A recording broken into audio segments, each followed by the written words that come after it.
So I think my career per se started when I went to Leicester Polytechnic to do a performing arts degree, and I majored in arts administration, so it really was setting me out, I suppose, to get into some kind of business administrative role within the arts of some kind. I took a small detour though when I came out of there and decided to become a comedian for 5 years, but that's another story for another time. So I actually didn't get into the sort of admin career for about 5 years afterwards. My first proper job was for Yamaha pianos, promoting pianos and marketing and working with concert artists to convince them to play the Yamaha pianos as opposed to Steinway or Bosendorfer and things like that. And I did that for 5 or 6 years and then left there, and I worked for a classical music agency for about 18 months, which is a completely different job, but doing events mainly and a little bit of management. Management wasn't necessarily my thing, and that came to an end. And then I got into the music business per se. I got into a record company, and I worked for 11 years at what became Sony Music, was BMG, the German company, and we merged.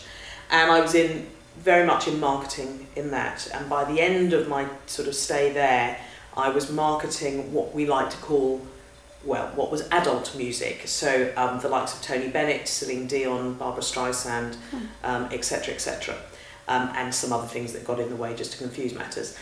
So I was marketing the UK releases of their albums, and then I was made redundant. Oh joy.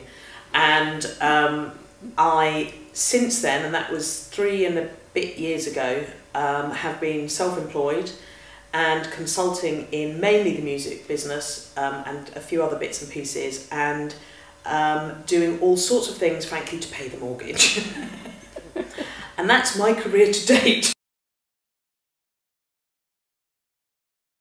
Sort of jobs that I've done since I've been self-employed. My first role was with an old boss of mine from the record company who had set up a management company, and I worked with him for about 8 months organising auditions for a new jazz ensemble that he was putting together. They were international auditions, which was great. Then I did some work for a company called Stage on Screen, which is a DVD and theatrical company that creates classic plays, DVDs of such, for educational purposes predominantly. And then I did the first 6 months of this year for a company called Full Circle Live, who are music promoters, and I was marketing 2 festivals, both inaugural festivals, BluesFest London, massive blues and jazz festival, and Magic Summer Live, which was a day-long festival with Magic FM, the radio station, and I was doing the marketing for both of those. Since then, I've done a bit of work for a ticketing company, and that literally takes us to about today.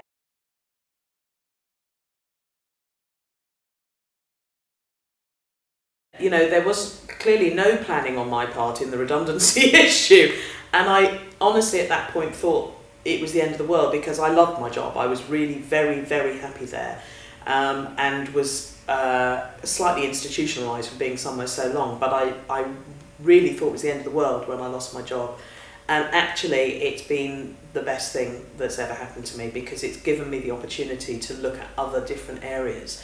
And what I love about being a consultant now is the variety of the work that I do, and that you never quite know what's coming next or what might be around the next corner.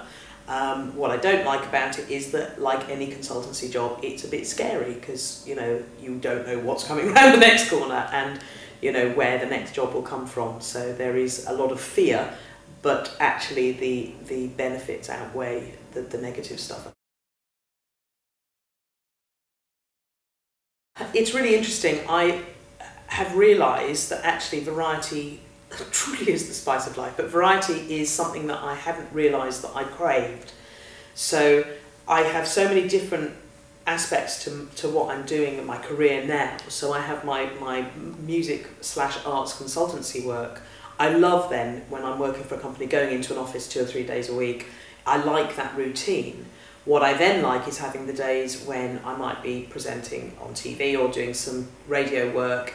I also write. I write a column for my local paper, so you know, every twice a week, or sorry, every fortnight, I'm writing, and I do after dinner speaking as well. So one day I can be in an office working on a music festival, and the next day I can be travelling somewhere in the country to go and do some speaking gigs. I think what I've realised is that I'm very good at switching from one to the other, and I never knew that I had that skill. But I think it's a really, really good skill to have, to be able to flick quickly from turning your attention to one bit of work to doing something maybe a bit more creative, or whether it's a performing thing, to sitting and having the discipline of writing. And I think because they're all interwoven in some way, because it's all about some sort of creativity, it somehow works for me. It's not easy sometimes, but actually the sort of shock of suddenly going, how did I find myself on a Wednesday night talking to 150 women in Manchester, to, right, I've got to do a big budget for a recording project. You know, it's a very different thing, but actually it is very exciting. I think being a performer of some sort, I think can very much help in a business environment. I think it helps you to think laterally. Of course, it helps you to have confidence for communication, which is so important in any area of business, in any work. And I think if you have a creativity or a performing aspect of you, I think that kind of communication skills are of paramount importance. And I think also if you've worked in the arts, somehow you have a very open mind to the possibilities of things can be done, because it's not straightforward, it never is, which means that when you're presented with a problem, I think maybe you have a slightly more lateral way of looking for the solution, which I think comes from a creativity and a performing aspect of life.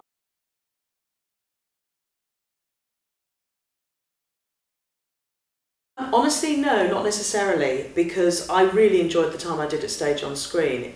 The doing is exactly the same. You're selling tickets for something, or you're selling a product, whether it's a CD or whether it's a DVD of Dr. Faustus. The principles are exactly the same. Find out who your market is for them, and work out how you're going to get to that market.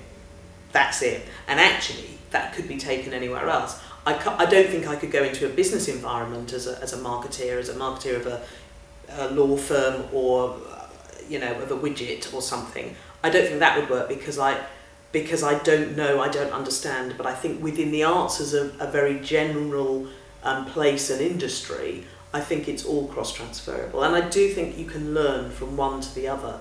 You know, things that I learnt in the music industry could be worked in theatre, or things in theatre could be worked in the visual arts.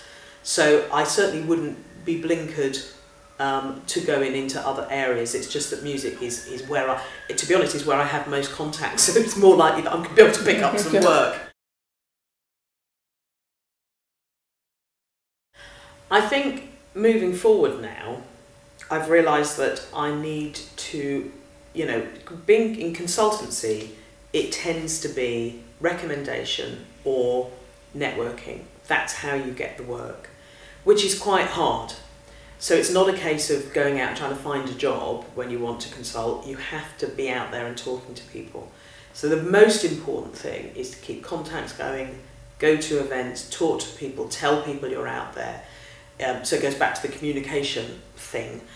I have realised, and particularly doing the work for BluesFest and Magic, I've realised how much I really enjoy that side of the business, and how, even though I really enjoy the kind of broadcasty stuff that I do, if I can do the marketing, and particularly music, because that just seems to be where I've found my niche, where my career has been, how much I enjoy doing that. If I can do that as a core thing, with the rest as a sideline, it would be perfect.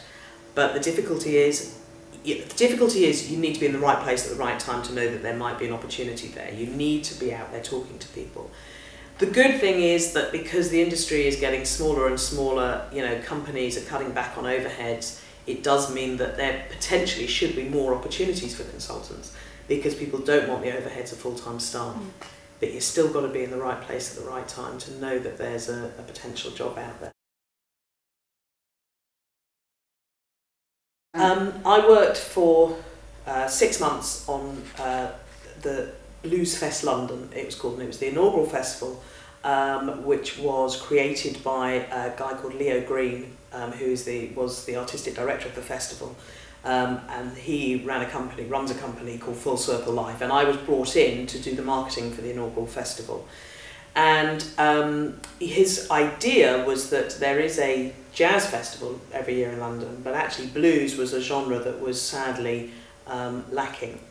But actually doing solely blues also didn't feel right. So what he wanted to do was create a festival which came from blues, which was of course the beginnings of so many different types of music, but actually encompassed jazz and some rock as well, that all came from blues kind of backgrounds. So the idea was that it was a week-long festival. It happened the last week of June, first week of July this year, 2011. And it was everything from B.B. King at the Albert Hall down to really small gigs at the Bush Hall in Shepherd's Bush, of new blues acts on the circuit, and everything in between. So we had something like 39 gigs over 7 nights in 8 venues across London. It was a tiring week.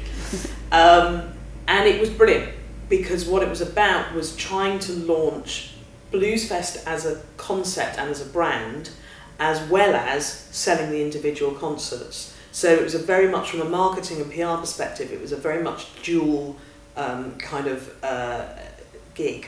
So it was very much, you want to sell tickets, we needed to make money, we needed to cover our costs, but actually getting the name of the brand of the festival out there to then obviously from now on be able to build that and develop it was of paramount importance as well.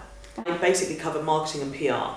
So I oversaw the design of all the artwork, advertising. I booked and managed all the advertising to sell tickets, so physical above the line advertising and competitions and stuff that we did online, and working with our co-promoters. We had a co-promoter with 2 of the big gigs at the Albert Hall.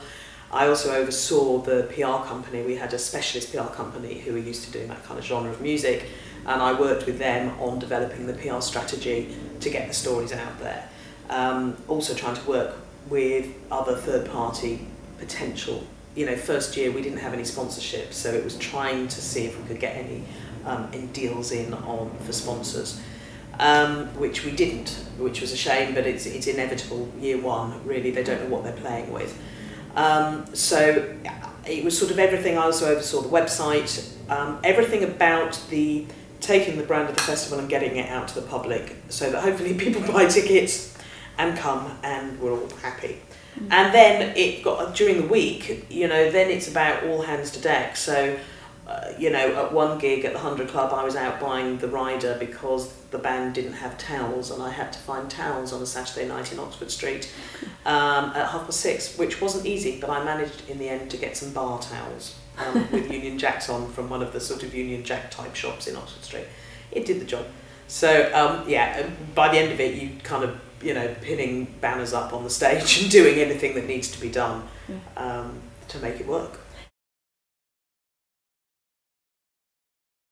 It's hard because a lot of the smaller gigs don't make money, and it's very difficult. But you don't expect to go into year one and be, frankly, coming out with masses of profit.